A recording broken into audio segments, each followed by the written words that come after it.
Hello everyone, welcome back to MB class in Labor Law and HRM.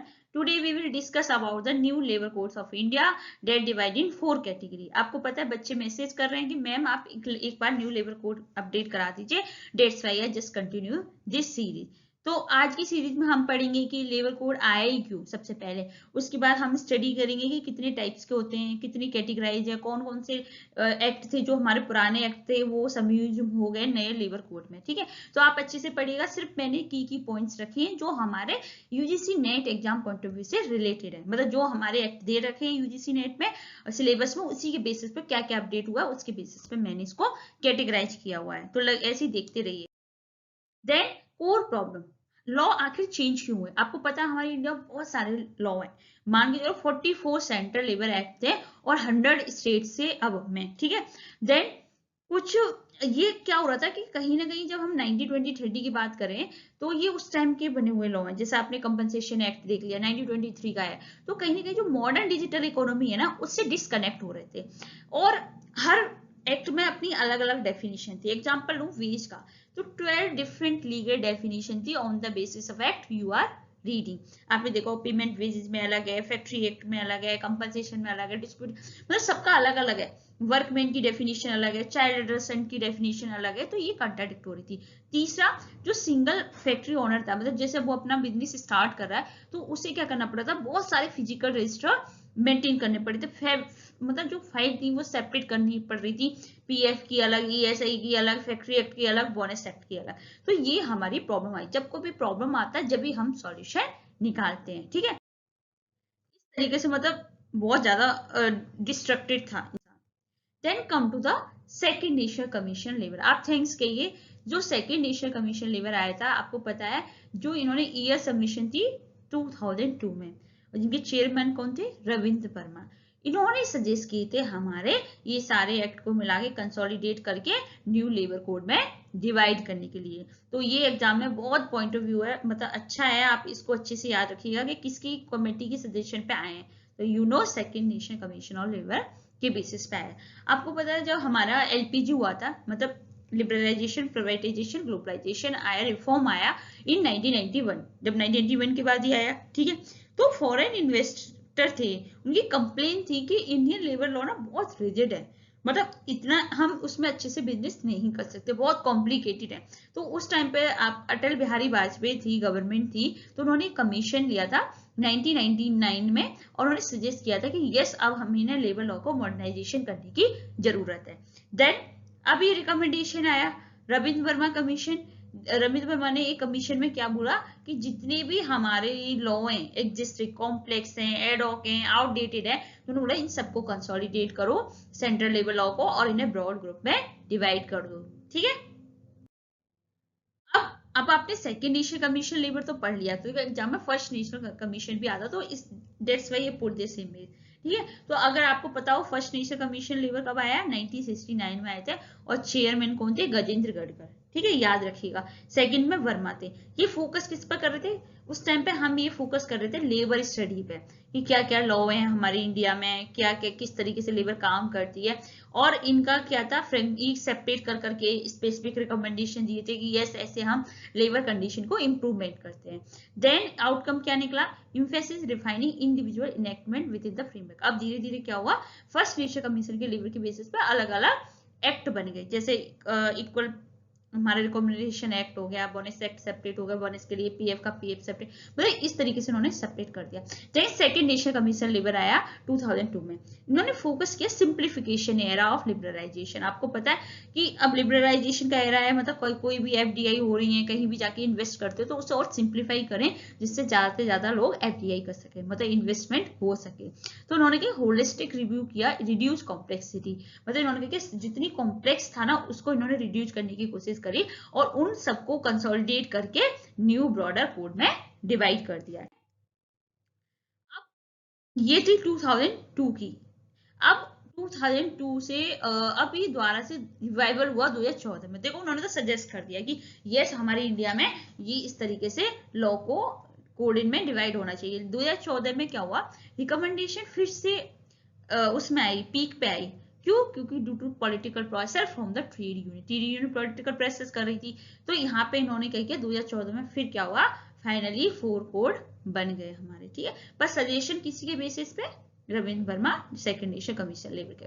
अब यहाँ पे एक स्टैंडिंग कमेटी ऑन लेबर बनाई गई हमारे उसमें पार्लियामेंट में, जिनकी चेयर कौन कर रहा था, उनका चेयरमैन कौन थे, भर्तृहरि मेहता, ठीक है। तो इन्होंने क्या किया कि ये जो कमिटी बनी गई थी, तो बिल पास होने से पहले, मतलब 2019 और 20 में बिल पास होने से पहले इस कमेटी को ये रिकमेंडेशन भेजी गई थी, जो हमने 4 कोड बनाए थे, ठीक है। देन उन्होंने क्या किया, इस कमिटी ने सबसे पहले, क्योंकि इस कमिटी का काम था उसको रिव्यू देके कुछ उसमें ऐड कर सके तो ऐड कर सके, तो इस कमिटी ने सबसे पहले रिकमेंडेड किसको दिया था, gig and platform worker in social security code.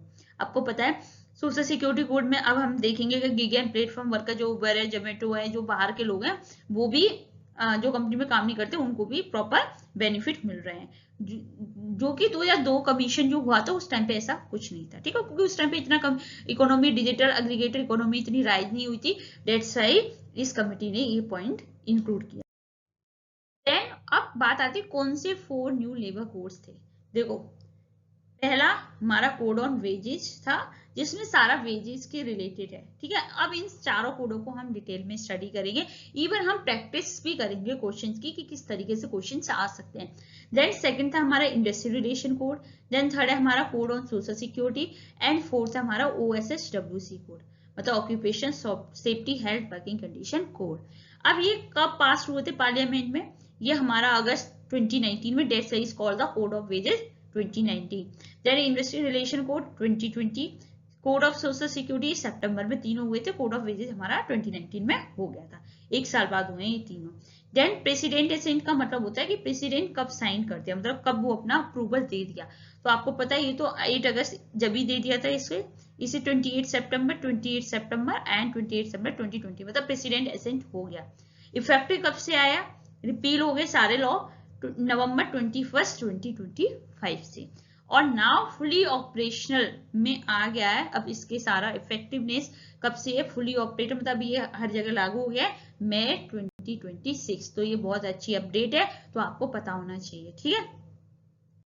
Then structure framework, अगर मैं बात करूं तो उन्होंने ये बोला कि 4 एक्टर में, तो हम थोड़ा सा इसमें पढ़ते हैं कि कोड ऑफ वेजेज में क्या आएगा, इंडस्ट्री रिलेशन में क्या आएगा, और 29 लेबर कोड को समयूज करके 4 कोड बनाए गए।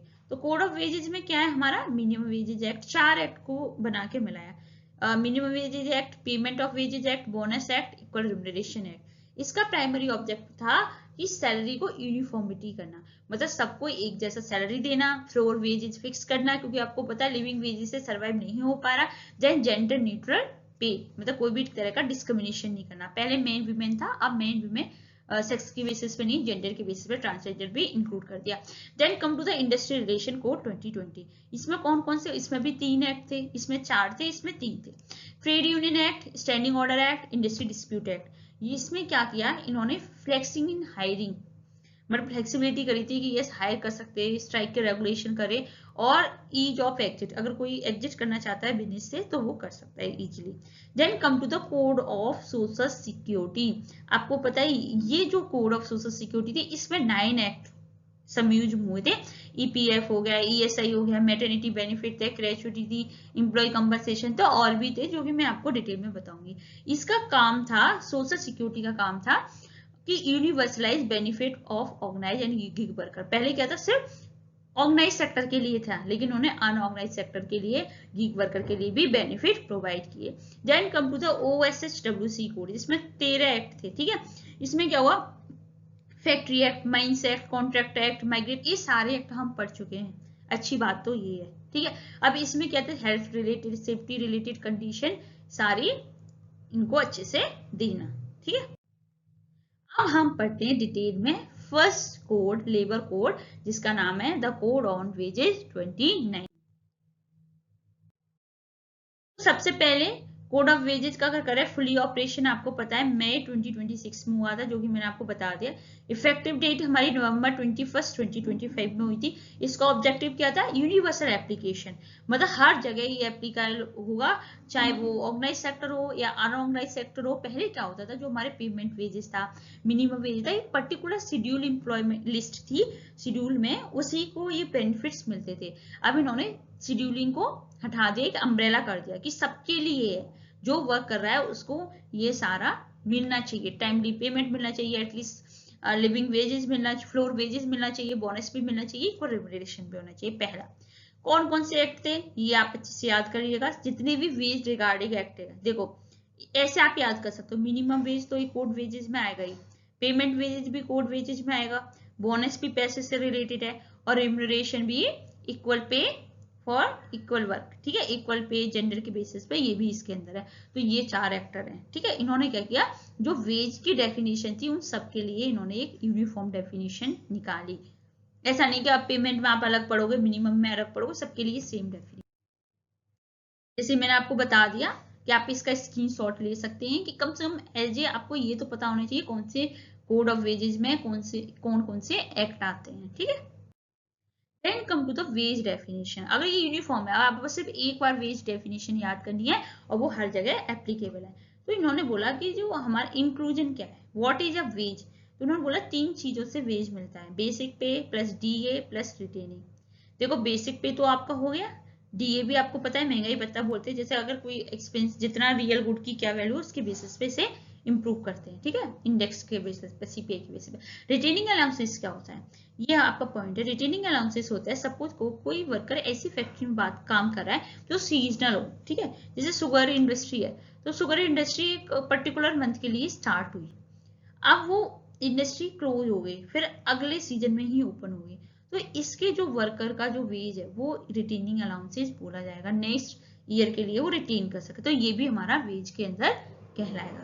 देन क्या क्या इंक्लूड नहीं होता, एचआरए नहीं होता, कन्वेंस नहीं होगा, ट्रेवल अलाउंसेस नहीं होगा, जितना आप पीएफ पेंशन में इंक्लूड कर रहे हो वो भी वेजेस के अंदर नहीं आएगा, ओटी नहीं आएगा, स्टैट्यूटरी बोनस नहीं आएगा, ग्रेचुटी और टर्मिनेशन ये सारा हमारा नहीं आता। सिर्फ 3 ही चीज आती हैं जो कि आपको याद रखनी है।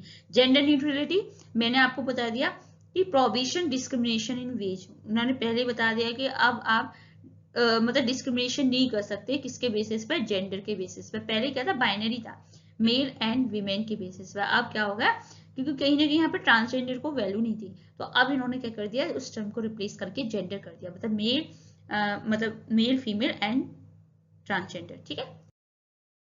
देखो अब बेसिक पे हमारा ये हो गया सॉलिड, इतना तो मिलना ही है, इसके बाद ये हमारे बाद के एक्स्ट्रा है। सीडीसी ट्रैप, अब मैं आपको ये बहुत बार बता चुकी हूँ, मैं सारे एक्ट पढ़ाई, सारा पढ़ाया हुआ है, अगर आप सारे एक्ट पढ़ोगे तो आपको पता चल जाएगा ये तो हमने सारा पढ़ा हुआ है, लेकिन फिर भी बच्चों की डिमांड थी कि मैम सेपरेट पढ़ाइए, dates why I just include that, है ना। तो अब सीटीसी ट्रैप है, 50% सीलिंग रूल याद रखिएगा। टोटल एक्सक्लूजन, अब मैंने आपको बताया था एचआरए, कन्वेंस, ट्रैवलिंग सब है, can not exceed 50% total remuneration. मतलब इन्होंने बोला कि जैसे सपोज आपको 50,000 मिल रहे हैं, तो इनका जो एक्सक्लूजन है वो 25,000 से ज्यादा नहीं होना चाहिए। अगर एक्सक्लूजन 50% से ज्यादा है तो वो ऑटोमेटिकली आपका वेज अमाउंट में ऐड हो जाएगा। सपोज करो आपने सिर्फ 10,000 कर रखा है, 15,000 कर रखा है वेजेस एंड 25,000 कर रखा है आपने एक्सक्लूजन, तो जैसे 15, 25, 40 हो गए और आपका टोटल वेज मिल रहा है आपको 40, ठीक है, आपका 40 है, 40,000 टोटल बेच देता है, तो आपने क्या किया, 15,000 तो आपने बेसिक कर दिया और 25,000 आपने क्या कर दिया, एक्सक्लूजन, मतलब जो आपके एक्स्ट्रा है, एचआरए, कन्विंस है, ये सारे आपने कर दिए।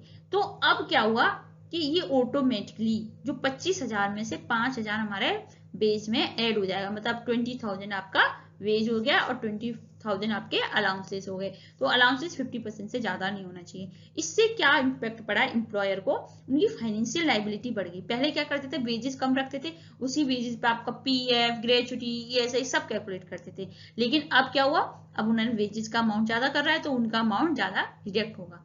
एम्प्लॉय पे क्या इम्पैक्ट होगा, कि अब उन्हें लॉन्ग टर्म सोशल सिक्योरिटी मिल गई, ना कि उनका but a direct reduction in monthly take home salary, और वो जो उनका टेक होम सैलरी है वो उनका डायरेक्ट डिडक्शन होगा। मतलब अब उनका ये है कि यस जो मेरा वेजेज है तो वो अब मुझे इतने परसेंट मिलेगा, तो मेरा जो पीएफ है वो भी एक्स्ट्रा कटेगा। देखो इस तरीके से अलाउंसेस मैक्सिमम 50% ही होना चाहिए और 50% वेजेज। इससे अगर 50% से कम हुआ तो अलाउंसेस, अगर ज्यादा हुआ तो इसमें जाके ऐड हो जाएगा। समझ गए 50% CTC track. Then come to the floor wages and minimum wages. अगर बात करें फ्लोर वेजेज किसने फिक्स करी? सेंट्रल गवर्नमेंट ने। उन्होंने बोला कि सेंट्रल गवर्नमेंट ने नया रूल लेके आए। उन्होंने बोला कि जो हमारा मिनिमम लेवल स्टैंडर्ड है, लिविंग स्टैंडर्ड है, जियोग्राफी है, स्किल के लेवल के बेसिस पर उन्होंने फ्लोर वेजेज सेट करी। ठीक है, मिनिमम वेजेज कौन करता है? Fix by state government. उन्होंने बोला कि जो मिनिमम वेजेज है फ्लोर वेज से कम नहीं होनी चाहिए। भले आप अप कर सकते हो, लेकिन जो सेंट्रल ने फ्लोर वेज बनाया उससे कम आप नहीं कर सकते। यस, अगर कहीं स्टेट की existing minimum wages already higher है तो न्यू जो स्टेट उससे रिड्यूस नहीं करना कि हमें फ्लोर वेज। सपोज करो एक स्टेट में हमारा मिनिमम वेजेज 15,000 है, ठीक है, और फ्लोर वेजेज है हमारा 20,000, तो अब इस स्टेट को 20,000 करना पड़ेगा। लेकिन एक केरला स्टेट है जिसका मिनिमम वेजेज 25,000 है, लेकिन फ्लोर वेज तो हमारा 15,000 है। ठीक है, तो आप 15,000 पे नहीं लेके आ सकते, आपको अपना हायर रखना पड़ेगा। ओके, यानी स्टेचुरी पेमेंट टाइमलाइन। उन्होंने बोला कि यस, हमें देखो अगर कोई काम कर रहा है तो उसको टाइमली पेमेंट मिलना तो जस्टिफाइड है ना। अगर आप कहीं वर्क कर, सपोज मैं आपको बहुत अच्छे से डेडिकेशन के साथ में मेहनत करके आपको पढ़ा रही हूँ, तो मुझे भी तो कुछ रिजल्ट मिलने चाहिए इन रिस्पेक्ट। आप अच्छे से मेहनत करो, आप मतलब शेयर करो लोगों के साथ, तो थोड़ा सा सेटिस्फेक्शन मिलता है। जब आप वर्क करते हो तो आपको लगता है ना कि हमें जो काम करा है उसके वैल्यू मिलना चाहिए। Exchange in terms of money, in terms of gratitude, in terms of recognition. तो अगर डेली कोई काम कर रहा है तो एंड ऑफ शिफ्ट हो तब आप उससे पेमेंट कर दो वेजेस का। अगर कोई वीकली काम कर रहा है तो लास्ट वर्किंग डे, जैसे मंडे टू सैटरडे कर रहा है तो सैटरडे को काम उसका पेमेंट कर दो। अगर कोई इंडस्ट्री में काम कर रहा है मंथली के बेसिस पे तो 7 डे ऑफ सक्सीडिंग मंथ। याद रखिएगा पहले क्या रूल था, अगर कहीं इंप्लॉई 500 से कम है, ठीक है, अगर सपोज करो 500 से हजार तक इंप्लॉई है तो अगर तो आपको 7 डे था, अगर 1000 से ऊपर है तो 10th डे था। अब ये सब कुछ हटा दिया, आपके भले 1000 हो, 2000 एम्प्लॉय हो, भले आपके कंपनी में 50 एम्प्लॉय हो, लेकिन आपको तारीख के 7वें दिन पेमेंट करनी है। और हाँ, अगर कोई वर्क डिसमिसल है, कोई रिजाइन कर रहा है, कोई रिमूव कर रहे हो आप किसी को कंपनी से, तो फुल एंड फाइनल सेटलमेंट जो भी करना है विद इन 2 वर्किंग डे के अंदर कर देना है। सपोज करो वो मंडे को अगर उसका हो गया तो वेडनेसडे के अंदर उसका पूरा सेटलमेंट कर देना है। तो ये तो पेमेंट टाइमलाइन हो गई अच्छे से। 48 आवर्स मैंने बताया ना, अगर कोई कंपनी छोड़ के गया, अगर अप्रूवल मिल गया तो 48 आवर्स के अंदर उसका सारा ड्यू क्लियर करनी है। अथॉराइज्ड डिडक्शन, देखो protecting worker earning, total deduction limit can not exceed 50% of monthly wage under है। उन्होंने बोला कि कितना भी आप डिडक्ट करो लेकिन 50% से ज्यादा नहीं। अगर कोई मान के चलो कोई 18,000 कर रहा है तो उसको 9,000 से ज्यादा आप मंथली डिडक्ट नहीं कर सकते। पहला वैलिड ग्राउंड, हमेशा जो डिडक्ट करना है वो अब्सेंस, फाइन, नोटिस के बाद, डैमेज टू प्रॉपर्टी और रिकवरी ऑफ एडवांस। ऐसा नहीं कि आप एज ए फ्रॉड कर लो उस वर्कर के साथ। ठीक है, ओटी अगर कोई ओवर टाइम करे तो उसे डबल टाइम का वेजेस मिलना चाहिए, मतलब डबल रेट में उसे वेजेस मिलना चाहिए। देन पेमेंट, अब ये हो गया हमारा। अब आता है पेमेंट ऑफ बोनस ओवरऑल। उन्होंने बोला एलिजिबिलिटी और डिस्क्वालिफिकेशन क्या है। उन्होंने बोला अगर कोई भी पर्सन 30 दिन काम करता है अकाउंटिंग ईयर में तो वो एलिजिबल है बोनस के लिए। ठीक है, कैलकुलेशन मैंने आपको बता दिया, मिनिमम 8.33 जो कि हमारा पहले से ही है, मैक्सिमम हमारा 22% है, 20% sorry.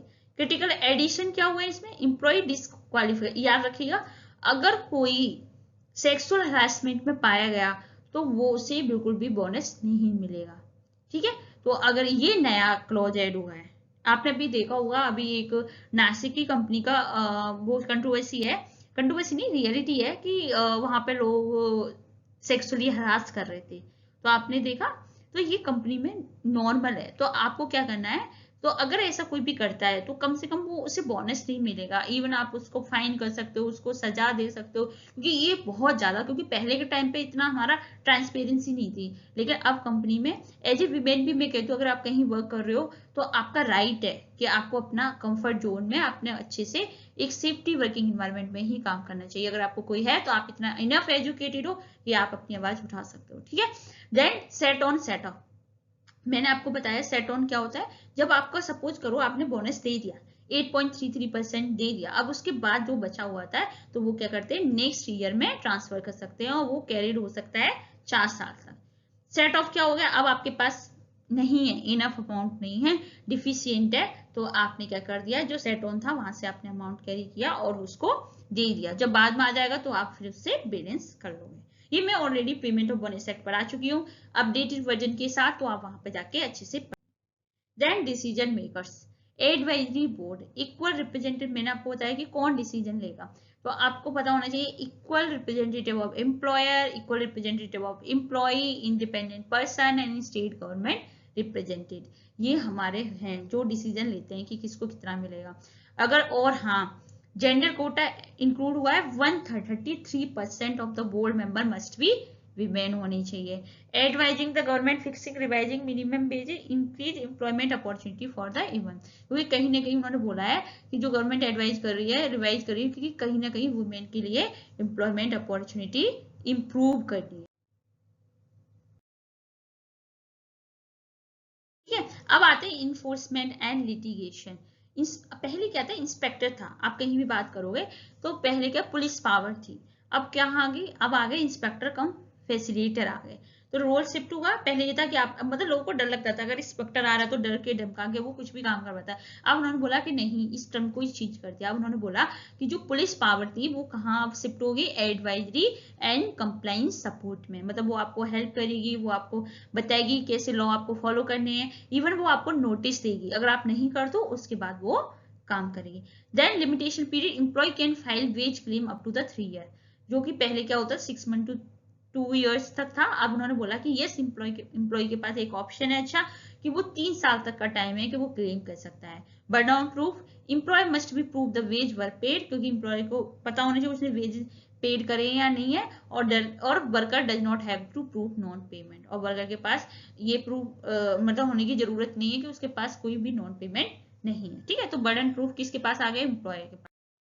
Then penalty for non compliance, cost of violation, अगर आप अंडर पेमेंट वेजेस कर रहे हो तो आपको कितना है, अगर मतलब जैसे फिक्स कर रखा है, अगर आप उससे कम करो तो आपको कितना है 50,000 रुपीज तक का फाइन देना पड़ेगा। देन अगर रिपीट ऑफेंस करो विद इन 5 ईयर तो 3 मंथ्स की सजा है और 1 लाख रुपीज का फाइन है। देन रिकॉर्ड, अगर आपने मेंटेनेंस नहीं किया तो आपको 10,000 का फाइन है।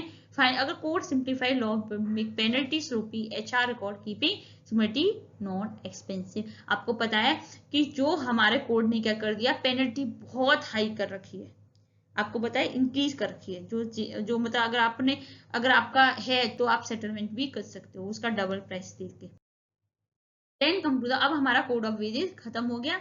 देन आप come to the PYQ previous year questions.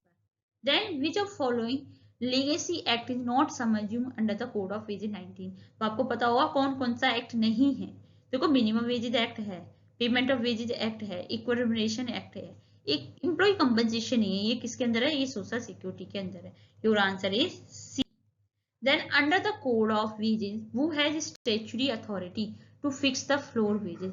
मैंने आपको बताया कि किसके पास अथॉरिटी है, स्टेट गवर्नमेंट कौन करता है, मिनिमम वेजेस फिक्स करता है, तो इसके पास तो है नहीं, ठीक है। किसके पास है, सेंट्रल गवर्नमेंट के पास है कि वो फ्लोर वेज फिक्स कर सके, तो your answer is B. Then come to the question number 3. If specific excluded allowances like HRA exceed a certain percent of total remuneration, excess add back to the wages, what is the limit? मैंने आपको बताया अगर 50% से ज्यादा अगर excluded allowances हमारे add हैं तो वो क्या करेगा, फिर से कहाँ चले जाएगा, वेज में जाके इंक्लूड हो जाएगा, तो your answer is 50%। Then come to the question number 4. Within how many working day must the full and final settlement be paid after employee resignation and removal? जब आप किसी एम्प्लॉय को निकाल रहे हो, रिजाइन कर रहे हो या वो रिमूव कर रहे हो, डिसमिसल कर रहे हो, तो विद इन 2 वर्किंग डे आपको क्या कर देना है, उनका पूरा पेड ड्यू क्लियर कर देने हैं, ठीक है। Your answer is B. Then come to the question number 5.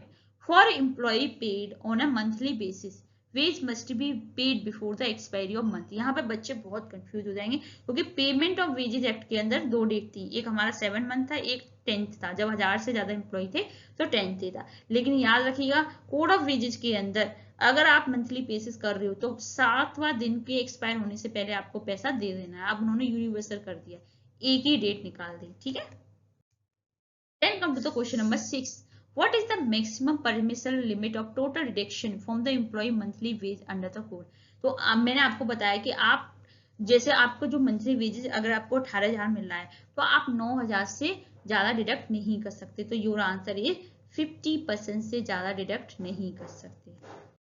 Question number 7. If an employee work overtime, the employer must pay overtime wage at what rate? अगर सपोज करो कोई ओवर टाइम काम कर रहा है तो उसको कितना किस रेट पे मिलेगा? तो मैंने आपको बोला है ट्वाइस ऑफ ऑर्डनरी रेट पे मिलेगा, मतलब डबल मिलेगा। अगर उसको 1 घंटे का 200 मिल रहा है तो अगर वो 8 घंटे बाद एक्स्ट्रा काम करता है 1 घंटा तो उसे 400 रुपए मिलेगा। Your answer is B. Then come to the question number 8. An employee become eligible for statutory bonus if they have work in establishment of at least. मैंने आपको बताया अगर वो अकाउंटिंग ईयर में सिर्फ 30 दिन भी अगर काम करेगा तब भी वो बोनस के लिए एलिजिबल है, okay. Then question number 9. What is the minimum statutory bonus payable to eligible employee under the code? कितना आप मतलब उनका मिनिमम स्टैट्यूटरी बोनस देते हैं एलिजिबल एम्प्लॉय को? तो मैंने आपको बताया 8.33% ऑफ द वेजेस और ₹10, ठीक है, sorry ₹100, I mistakenly wrong. Question number 10. Which entirely new ground was added the code on wages absolute disqualification of receiving bonus? मैंने आपको बताया था एक चीज नई ऐड हुई है अभी के कोड में। अगर आप उस चीज में पाए गए तो आपको पूरा डिस्क्वालीफाई कर दिया जाएगा, मतलब आपको एक पैसा भी नहीं मिलेगा बोनस के लिए। तो कन्विक्शन ऑफ सेक्सुअल हरासमेंट में अगर आप पाए गए तो आपको बोनस नहीं मिलेगा। Then come to the question number 11. What is the mandate quota of representation of women as central and state advisory board? 1/3 Kota है, 33% ऑफ वुमेन एडवाइजरी बोर्ड में होनी चाहिए। क्यों? क्योंकि कहीं ना कहीं उनको इनहेंस कर रही है विमेन एम्प्लॉयमेंट के लिए, okay. Then question number 12. What is the new limitation period of an employee to file claim regarding unpaid or underpaid wages? अब कौन सी नई लिमिटेशन पीरियड आ गई? अगर आपको कम पैसा मिला है या आपको मिला ही नहीं है तो कम से कम अब आपके पास कितना है, 3 साल का टाइम है, 3 साल तक आप क्लेम कर सकते हो। Then come to the question number 13. Under the section 59 of Code of Wages, in any proceeding regarding non-payment of wages, the burden of proof lie on. मैंने आपको बताया कोड ऑफ वेजेस के अंदर अगर regarding non payment of wages हुआ तो किसके ऊपर पूरा बर्डन ऑफ प्रूफ है? एम्प्लॉयर के ऊपर। उसे प्रूफ देना पड़ेगा कि उसने पेमेंट किया है या नहीं किया है, okay. And question number 14. What is the penalty of an employer paying less than due minimum wages of first offense? अगर उसने मिनिमम वेजेस से नहीं पे किया है, पहली बार ऑफेंस किया है, तो उसको कितना है? फाइन अप टू द 50,000 मिलेगा, ठीक है। Then question number 15. Regarding the state minimum wages and central floor wages, which statement is true? State wages can be lower than floor wages? No. State wage cannot be lower than the floor wages? Yes. Floor wage apply only to central government? No. हर जगह है floor wages. State can abolish the full wages? No. Your answer, state wage cannot be lower than the floor wages. State wage कौन सी है? Minimum wages. Okay. Then question number 16. How many legacy central labor act was some abuse created a new 4 labor code? तो मैंने आपको बताया, आप confuse मत होना। हमारे इंडिया में 44 सेंट्रल लेबर लॉ थे, लेकिन हमारे जो मेन है जो 29 लेबर लॉ है उनको 4 लेबर कोड में डिवाइड किया। तो आपका आंसर होना चाहिए 29 ना कि 44। अब हमारा लेबर कोड का कंसेप्ट क्लियर हो गया। देन हमने कोड ऑफ वेजेस कर लिया। नेक्स्ट वीडियो में हम industry relation code and social security code करें। अगर आपको वीडियो अच्छी लगी तो बहुत ज्यादा लोगों तक पहुंचाइए, शेयर करिए, सब्सक्राइब करिए, लाइक करिए, कमेंट करिए, बहुत सारा प्यार दीजिए। Thank you so much. Keep watching, keep sharing.